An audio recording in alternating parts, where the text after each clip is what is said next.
Então a gente vai falar agora da modulação da dor, tá? Lembra que eu falei para vocês lá no começo da aula? Da mesma forma que a gente tem mecanismos fisiológicos de aumentar essa dor, aumentar o estímulo doloroso, fazendo com que tenha uma diminuição do limiar excitatório, a gente também consegue fazer um aumento desse limiar excitatório, fazendo com que essa comunicação de dor seja diminuída. Então é uma analgesia endógena do seu corpo, a gente tem uma fisiologia para isso. Vamos explicar agora como que ela funciona, tá? Ela vai acontecer em dois componentes principais aí, duas lógicas diferentes, duas fisiologias diferentes, tá? Que vai ser o nível segmentar, a modulação segmentar e a modulação suprassegmentar.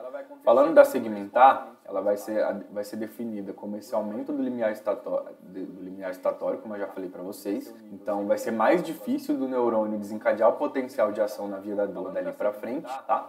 E ele vai ser desencadeado a partir de um estímulo de uma lesão persistente de alta intensidade. Então foca nesse caráter persistente que eu falei. A gente tem que ter um estímulo doloroso cronificado para que esses mecanismos de modulação entrem em ação. Porque se for só uma dor, porque se fosse assim, eles precisariam entrar em ação para qualquer dor. Lembra lá do exemplo que eu falei lá de você tomar um beliscão. Você tomou um beliscão, doeu, mas se aquilo não gerou uma dor, não gerou uma inflamação, não gerou uma sensibilização, não tem por que você ativar um mecanismo de modulação e um estímulo pontual que não cronificou, que não teve uma intensidade muito forte. Enquanto que aqui já faz sentido você ter essa analgesia para que não se mantenha aquele estímulo de alta intensidade cronificado, porque a gente sabe todas as repercussões que tem nisso, entre elas o estresse crônico, a associação negativa psicoemocional com essa dor de alta intensidade crônica, como por exemplo nas cefaleias, que a gente vai ver depois, e também nessa questão da ativação do sistema simpático aí, que gera outras repercussões fisiológicas para o nosso corpo. Então a gente tem que ter esse balanço aí, tanto da hiperalgesia, né, dos processos de hiperalgesia, quanto dos processos de modulação para ter um equilíbrio entre essa parte de comunicação dolorosa.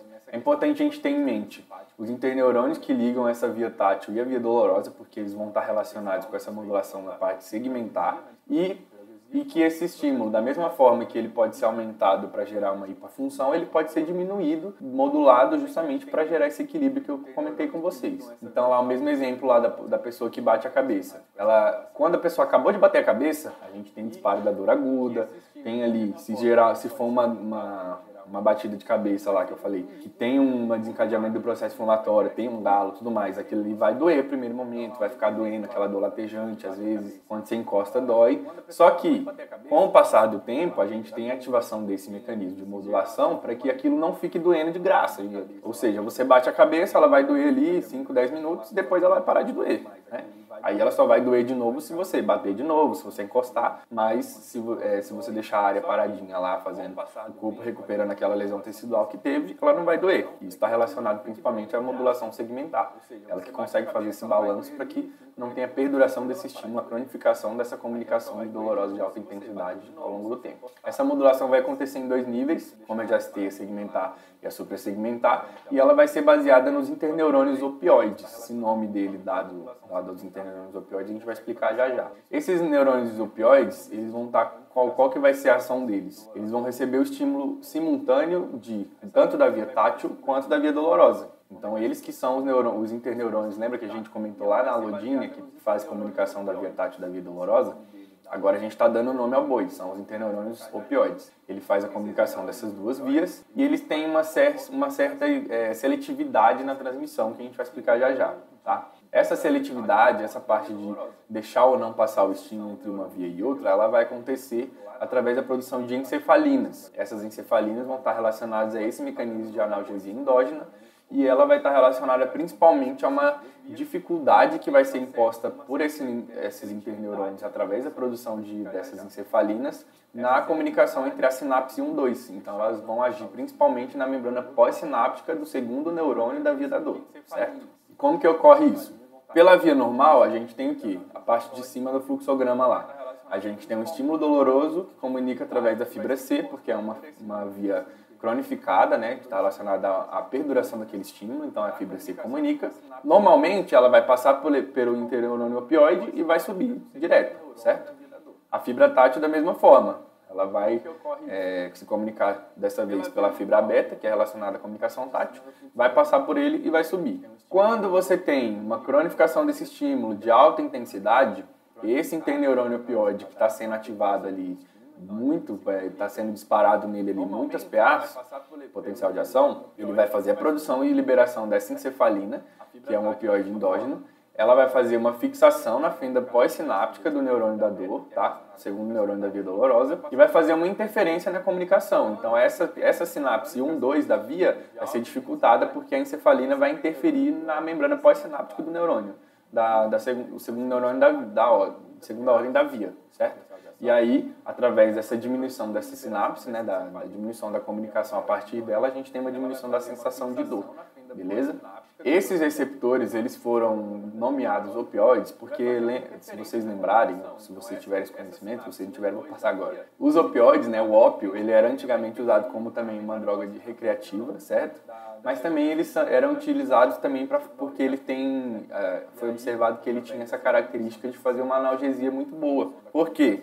Depois descobriu-se que esses opioides, eles agem justamente ativando esses receptores aí, que fazem a comunicação das duas vias, fazendo com que tenha um bloqueio aí, uma diminuição nessa sinapse 1-2. Então, por isso que eles foram denominados opioides, porque o ópio já tinha essa propriedade analgésica baseada nesse mecanismo. Depois descobriu-se que esse mecanismo de analgesia endógeno também fazia isso pela mesma via, só que pela uma via endógena e não exógena, como é o caso do consumo do ópio, né? Certo? Então, a gente tem que, por definição, a gente tem uma diminuição na percepção da dor, não no seu estímulo. Por quê? O estímulo doloroso, que é percebido lá pelo primeiro neurônio, que é o nosso receptor, ele vai estar mandando PA de toda forma, porque ele é baseado, o seu potencial de ação, ele é baseado no estímulo externo, certo? Enquanto que, a partir do segundo neurônio da via, aquilo ali se torna percepção da dor, ou seja, o estímulo está sendo o mesmo, a PA que vem do primeiro neurônio é a mesma, só que ela não está sendo comunicada do segundo neurônio para cima. Então é por isso que a gente tem uma diminuição na percepção da dor, não no seu estímulo. O estímulo está mantido igual. Se você ficar lá encostando na sua cabeça, ele vai manter o estímulo normal. Só que se você tiver uma modulação adequada, ela vai ser diminuída porque a sinapse 1-2 vai estar diminuída também, por conta desse mecanismo, tá? Então vai ter uma analgesia, não uma anestesia, né? Porque a gente tem uma diminuição da comunicação dolorosa e não um bloqueio total. E um outro neurônio, um outro opioide endógeno importante que a gente tem que ter em mente é a endorfina. A famosa endorfina que a gente sempre fala, o pessoal fala, agora eu estou endorfinado, quando faz um treino na academia, ou quando sai para uma corrida, ou faz um crossfit. Por quê? Porque ela é liberada justamente nesse processo aí, após a realização do exercício físico.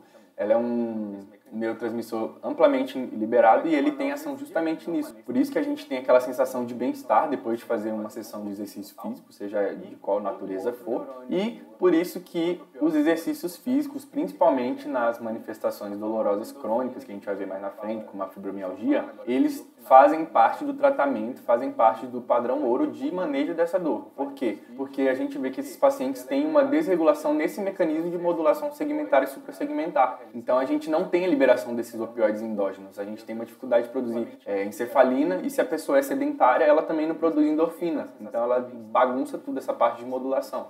Então, todos os pacientes de dor crônica, por via de regra, a não ser que tenha uma limitação funcional, né, relacionada ou articular ou sarcopênica, enfim. Se ele não tiver uma limitação funcional, ele tem que ser preconizado como faz parte do tratamento ele fazer exercício físico. Não é uma recomendação por saúde, por qualquer coisa, faz parte do tratamento, tá? E a gente vê que tem um impacto muito importante na vida. Se você pega um paciente de dor crônica que consegue fazer, a partir das indicações, a partir do estabelecimento também do tratamento medicamentoso, ele consegue associar isso a exercício físico, a gente vê que a melhora desse paciente, dessa dor, é muito, muito mais expressiva do que o paciente que se mantém sedentário e fica se apoiando só no uso de medicamento, tá? Então isso faz parte, isso leva para a vida de vocês também, que faz parte do padrão ouro de manejo de dor crônica, a prática de exercício físico, por conta desse mecanismo, tá?